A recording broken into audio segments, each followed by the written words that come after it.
Shukrani sana Gwalugano Joatham Ambele Mwakalobo kwa kutuleta hapa tukiwa mubashara kutoka hapa Zanzibar, na kilicho nileta hapa ni kuja kufahamu maandalizi kuelekea mchezo wa dabi ya Kariakoo utakaopigwa hapa Amani Stadium kuanzia saa 2 na dakika 15 usiku, matangazo haya yakiruka mbashara kutoka hapa Zanzibar. Lakini kwa sasa hapa nipo na katibu mkuu wa ZFF, huyu si mwingine ni Hussein Vuai.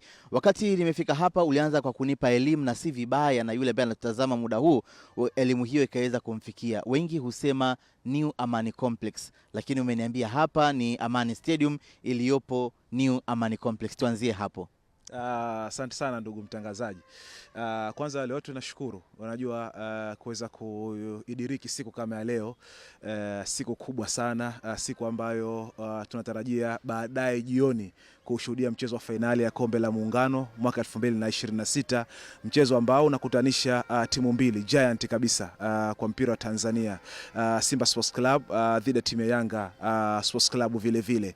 Ni sahihi, hapa tulipo tunapozungumza ni kwenye dimba la Amani Stadium, lakini Amani Stadium ambayo inapatikana katika eneo la New Amani Complex. Tunasema New Amani Complex kwa nini? Kwa sababu ni eneo ambalo limeweza kuwa na maeneo ama majengo mbalimbali ambayo yanafanya kwa ujumla wake kujulikana kama New Amani Complex. Kwa nini? Tuna annex 2 hapo nje, viwanja ambavyo tunavitumia kwa ajili ya training, lakini tuna hotel kubwa tu nzuri tu hapo, lakini pia tuna indoor sports nyuma hapo. Kwa hile eneo lote tunalita kama New Amani Complex, lakini huu uwanja ambao tunachezea mpira na mechi zetu hizi unajulikana vile vile kwamba ni uwanja wa Amani Stadium.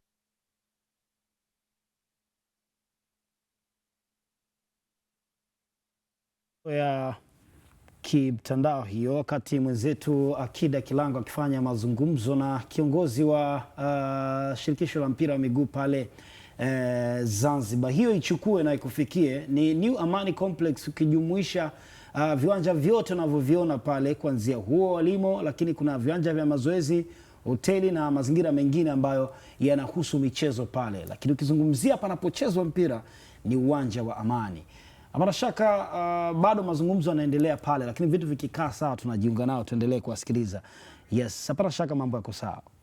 Wakicheza mashindano mbalimbali, zile major tournaments, AFCON na mashindano kama hayo, lakini imetokezea timu za Zanzibar zote zimeondoshwa katika hatua zile za mwanzoni. Pengine peke yake timu ya Mlandege ndio ambayo imeweza kufika hatua nusu finali. Wamejitahidi, wameonyesha kile ambacho wapo nacho, wameonyesha kile ambacho wanaweza kukionyesha katika ushindani huu ambao tunakwenda nao. Lakini tukiacha hilo, tuje katika hali ya kawaida. Kuona mchezo wa dabi ni jambo maalum.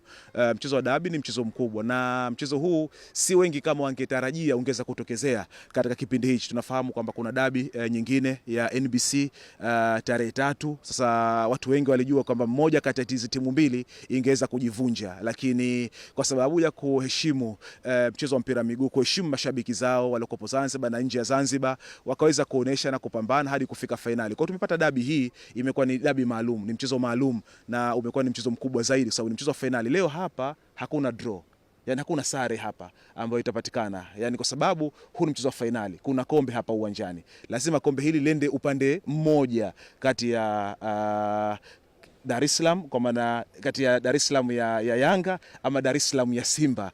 Sehemu moja hapo itabidi kombe hili liweze kwenda. Kwa hiyo ndio maalum wa mchezo wenyewe ambao upo. Lakini jambo jingine, mgeni rasmi wa mchezo huu ni Dr. Hussein Ali Mwinyi, rais wa Zanzibar, serikali ya Mapinduzi Zanzibar. Unaweza kuona mchezo namna ulivyokuwa, pressure imekuwa ni kubwa. Hata muamuzi ambaye ataamua mchezo wa leo hapa ni kutoka nchini Kenya. Kwa hiyo unaweza kuona ni vitu vingi na vitu vikubwa ambavyo vinakwenda kutokea hapa, na ndio maana mchezo huu umekuwa maalum katika siku ya leo.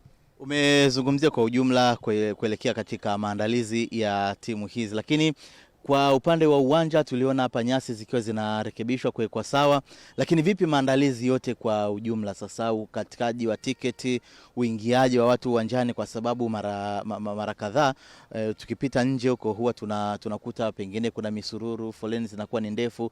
Mchakato uliopo ni upi sasa kuhakikisha kwamba vitu vyote hivi vinakwenda kwa utaratibu na kwa wepesi zaidi, ili isiwe bugdha kwa yule ambaye atafika pia hapa? Mchezo ni mkubwa sana na mchezo ambao umekuwa na hisia kubwa kwa mashabiki wa mpira wa miguu Tanzania, na nimezungumza hapo kwamba hii ni dabi, lakini dabi hii inakuwa special leo kwa sababu lazima apatikane mshindi. Unajua timu hizi mbili zinapokutana, anaishinda anakuwa na siku bora na anaishindwa anakuwa na siku mbaya. Kwa hiyo hii imeongeza umaalum kabisa wa mchezo huu. Kwa hiyo kwetu sisi pia kama ZFF ambao ni waandalizi wakuu wa mashindano haya pia kwa ujumla pamoja na TFF, vitu vingi tumejaribu kuvizingatia katika kupatikana ubora wake. Tunafahamu mashabiki ni wengi na namna ambavyo mashabiki wamekuwa wakijitokeza kukata tiketi, tunategemea kwenye kufika majira ya saa 9 saa 10 tunaweza kana tukafanya sold out. Naona kuna mwelekeo huo sababu nikiangalia trend ya ticket namna zinavyouzwa na mashabiki ambao wako nje wengi, tunaamini kwamba uwanja huu ukifika majira ya saa 10 itakuwa tayari tumefanya sold out, sababu ni uwanja ambao unachukua watazamaji 16,000 ambao wamekaa katika vile viti. Sasa kwa idadi hiyo, ukubwa mechi hii, watu ni wengi kutoka maeneo mbalimbali, kimsingi itakuwa imekwenda hivyo. Kwa maandalizi hayo tumejaribu kuzingatia yote kwa ukubwa wake, lakini tumezingatia pia ujio wa Mheshimiwa Rais hapa. Kwa hiyo yote hayo kwa pamoja katika mashirikiano ya idara mbalimbali muhimu ambazo zinahusika katika maeneo ya ulinzi na usalama, tumezingatia kwa ukubwa wake ili kuhakikisha kwamba mchezo huu unachezwa salama, mchezo huu unamaliza salama na kila mmoja anarudi nyumbani salama. Kwa hiyo kwenye maandalizi tuko vizuri na hivi tunaendelea na vikao. Nikimaliza mazungumzo haya kidogo tutakuwa na vikao kama 3-4 hivi kwa ajili ya kuweza kukamilisha baadhi ya maandalizi yale ya mwisho ili kuhakikisha kwamba majira ya saa 10 ambako mashabiki tunatarajia wataanza kuingia kiwanjani, basi kila kitu kimekaa katika utaratibu wake na kuweza kupata mchezo ambao utakuwa na furaha na unaleta hamasa kubwa kwa kuzingatia siku 4-5 mbele kuna mchezo mwingine kama huu wa dabi Dar es Salaam pale.